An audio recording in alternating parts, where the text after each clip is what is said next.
In about a year from now, we'll have so much critical mineral and rare earth that you won't know what to do with them. That's what the US president said after inking a deal with Australia to get access to the continent's rich rare earth resources. It comes at a time when the world's top producer, China, unleashed a new set of export controls over critical minerals. So can Australia make up for the shortfall? And with its vast deposits, what will it take for Australia to challenge China's dominance? I'm Divya Gopalan, and this is Connected on Taiwan Plus.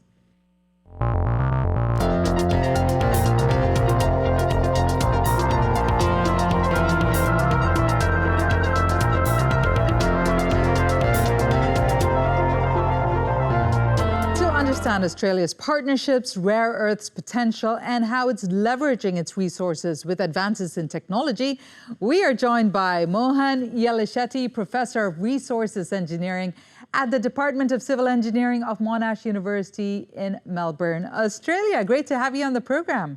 Now, I want to start with some of the biggest news making the rounds at the moment, which has to do with Australia and the US. Now, to paraphrase the US president after signing a deal with Australia, is the US likely to have so much critical mineral and rare earth that they wouldn't know what to do with it in a year's time?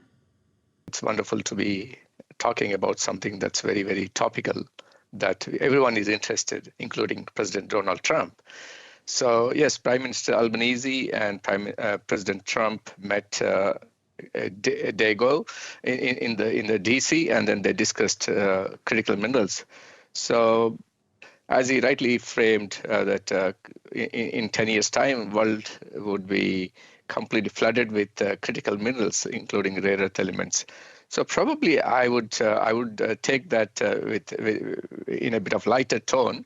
What I'm saying is, the demand that we are seeing today is business as usual, but that's never going to be as usual because the targets, the net zero targets, are humongous.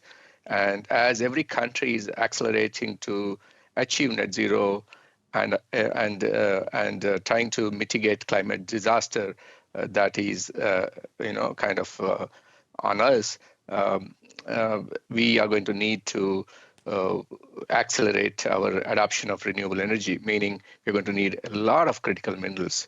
But again, there are so many countries, they are trying to achieve net zero by 2050, 2060, and 2070. That means the race is on, and it will go on for at least next few decades.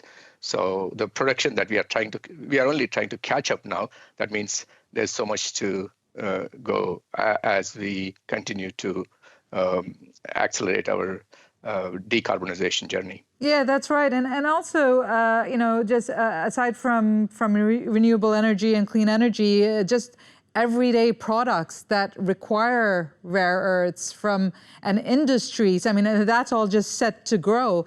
So given that, can you just first shed some light on the agreement that was made between Australia and the US? And perhaps, is it addressing that growth also?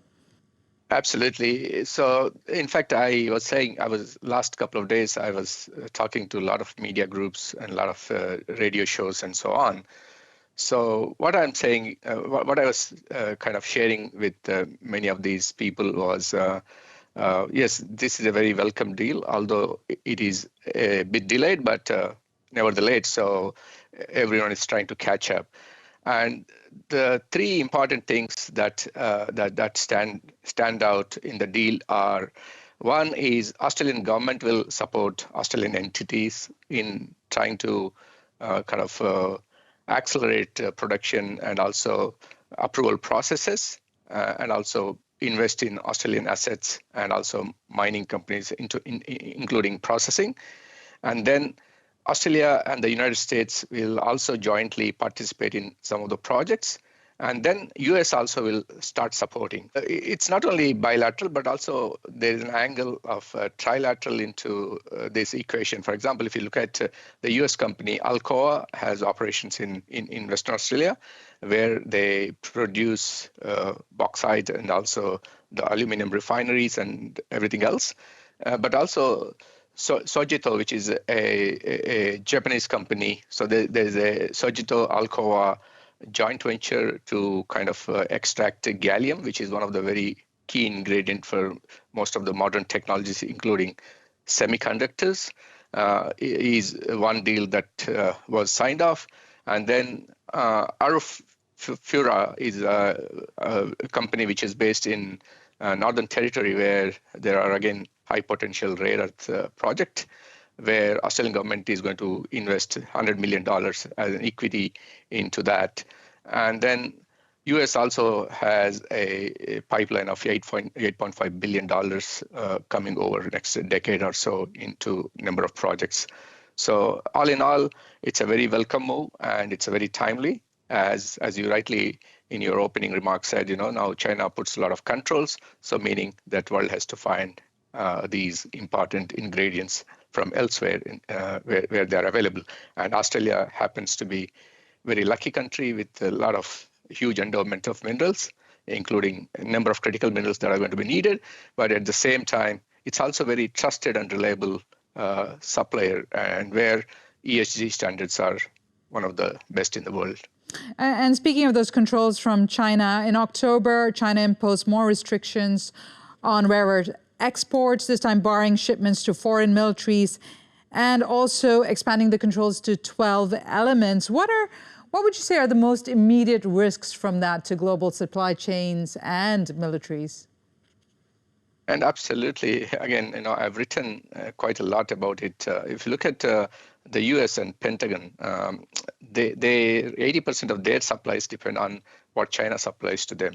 And again, U.S. defense depends on Chinese supply of rare earth elements.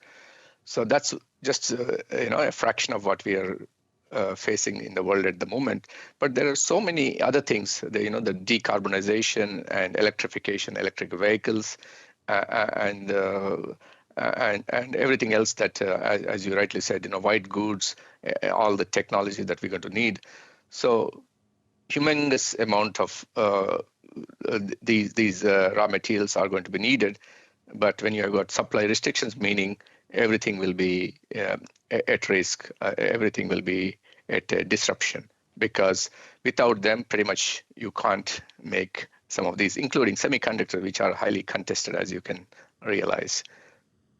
I'm assuming some of the priority would go towards the military industries, and I see you have a mining truck behind you. So how well positioned is Australia in being able to shore up supplies and support military industries of Australia itself and of its allies at this point as China tightens its controls?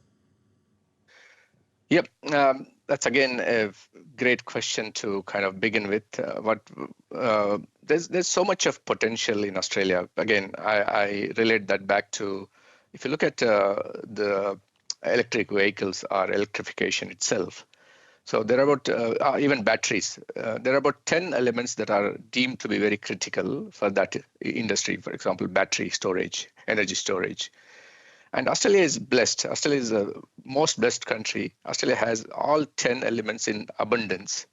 But whereas many countries where everything else is made, for example, if you look at, Australia supplies about 50% of lithium concentrate that world needs today. And Indonesia is one of the largest producers of nickel. And then Chile produces largest copper. And DRC produces 60% of cobalt. None of these countries have largest, battery making industries. Meaning, what we have done is, in the past, Australia was just digging and shipping all the stuff out of the, out to different countries. So Australia is also one of the best countries in terms of METS capabilities. By METS, what I mean is mining equipment, technology, and services. This is one of the best and topmost kind of capability that Australia has. And there are so many bulk commodities Australia does so well. For example, we produce world's largest iron ore, and then copper, gold, lead, zinc, and a number of other elements. But we haven't got our act together when it comes to critical minerals, because One, they are very tiny markets compared to their bulk commodities. For example, if you look at copper is about 300 billion US dollar market, right? And again, coal will be around 250, aluminum just thereabout. But the combined total market share of about 31 critical minerals, including rare earths, is only $250 billion.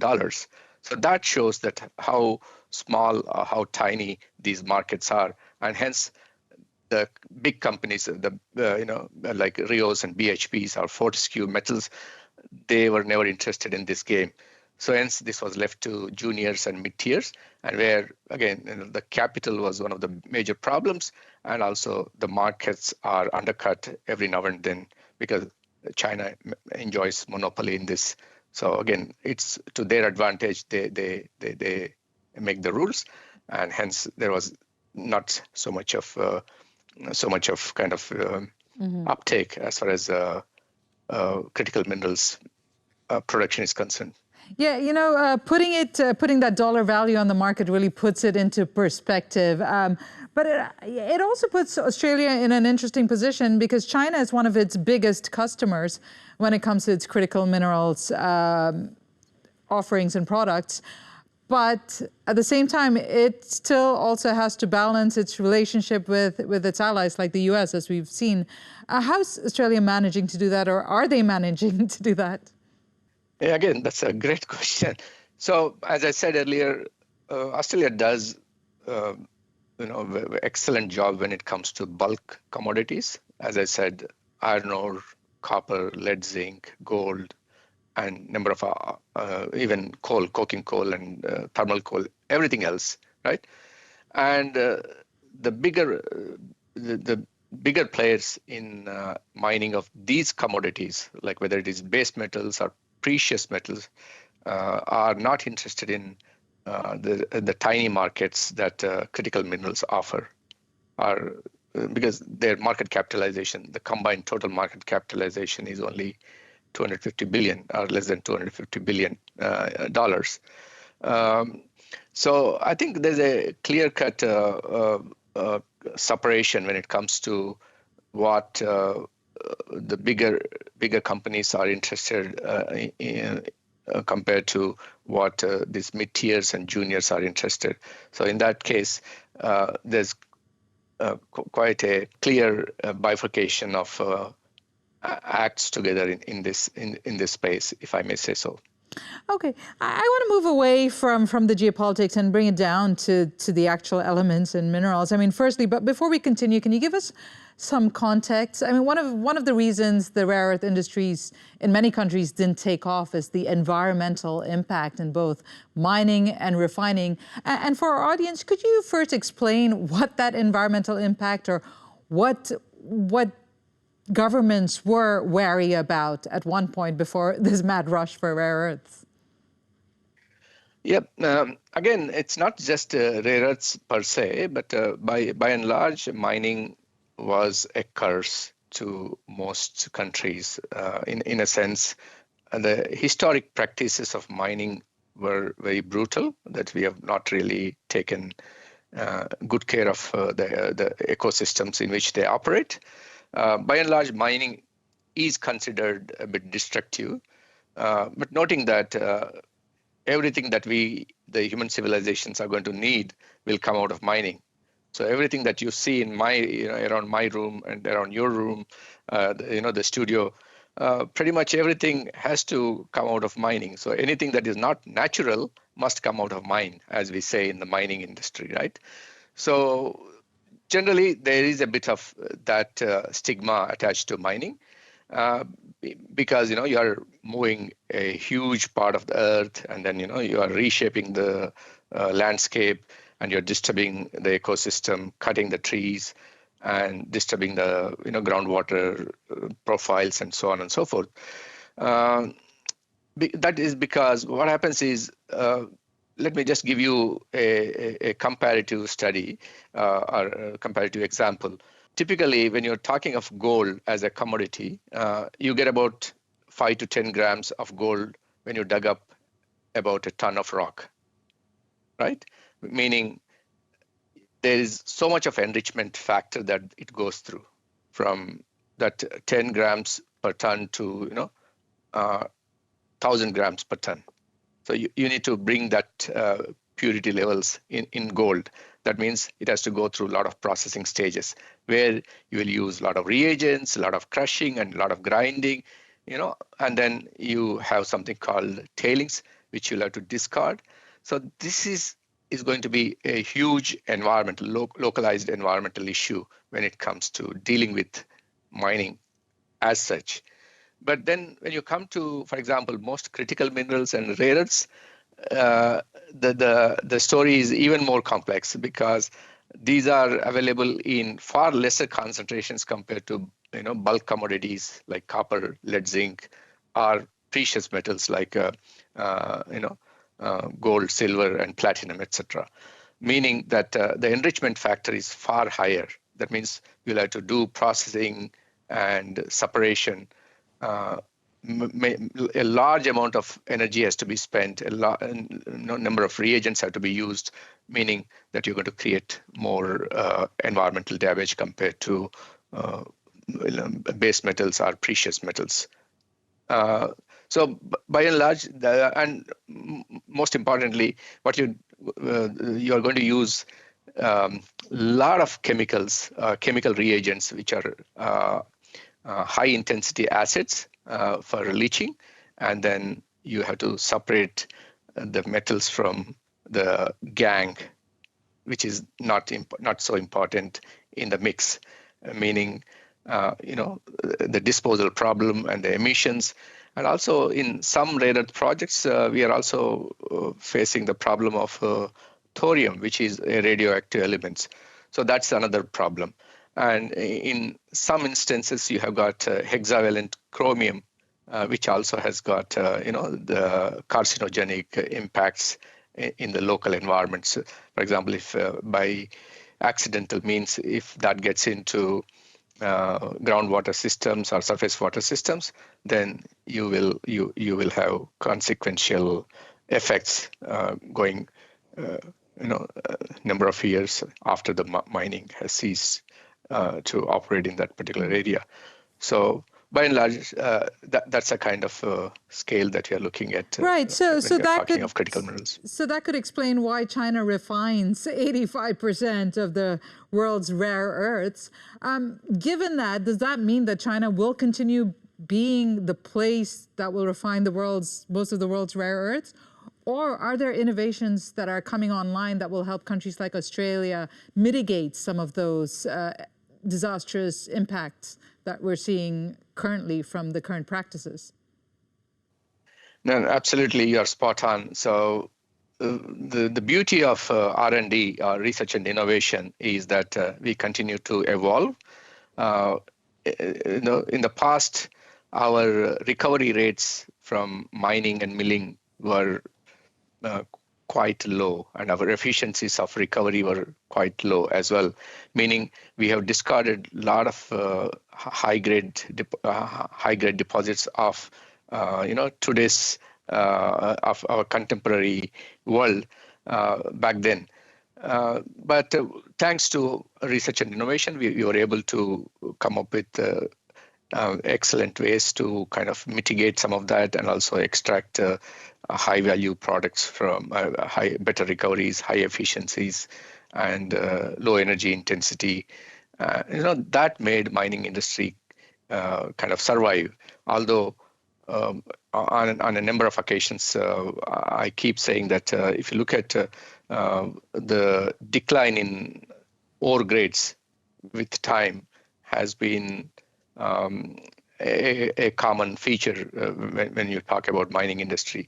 And so with when you have declining ore grades, meaning per ton, when you extract, you get more waste. So you'll have to store that waste somewhere, and then you'll have to move more ground. So all of this has been happening as we continue to mine. Say, for example, within my own professional life of 30 years, I've seen all of that happening. But mining still remains profitable because of this science and technology and science and innovation. So there are so many new technologies. For example, people are thinking of using in-place or in-situ leaching, and people are also considering extracting some of these important critical raw materials from tailings and slags. As I said, in the past, our recovery rates were not as good, but today, we are thanks to the technology advancements, so we are able to recover them well.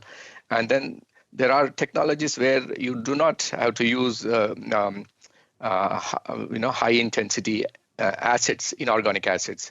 Now people are thinking of very low intensity organic acids, which are very benign, which will have very least impact when it comes to extraction, but they will still have that selectivity in kind of extracting a metal of interest.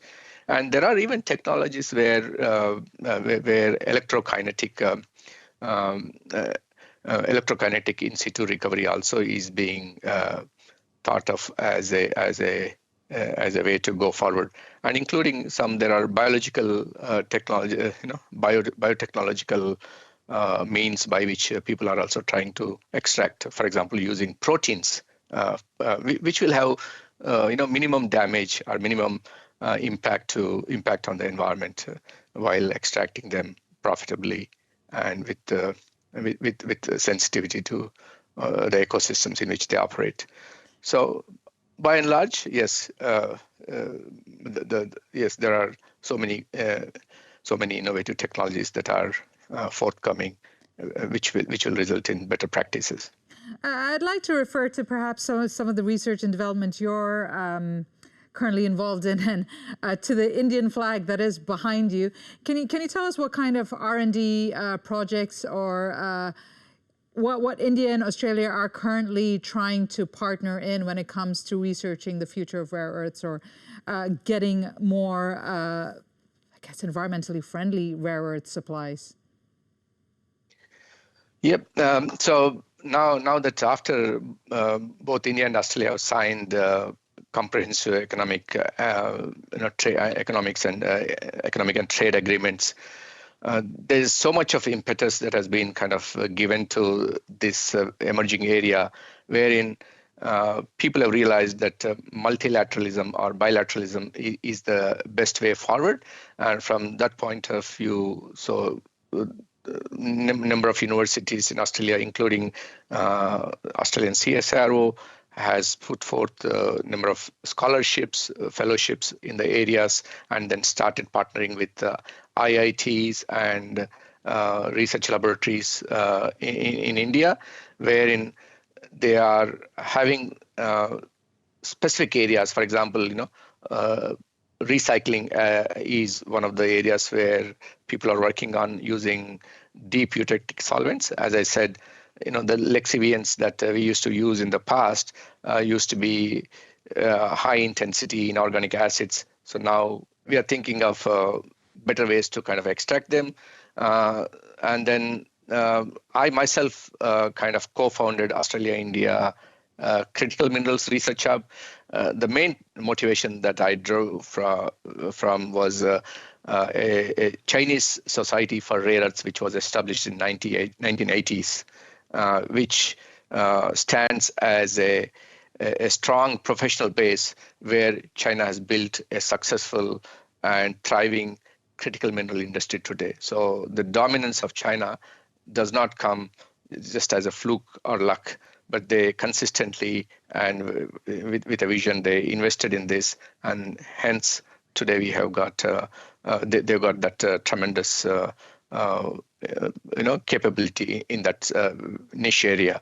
So that was one of the motivations why I started this Australia-India Critical Minerals Research Hub, where it is rather than reinventing, rather than competing, we need to work together, or we need to collaborate so that we move faster, because India provides the scale and Australia has the technology.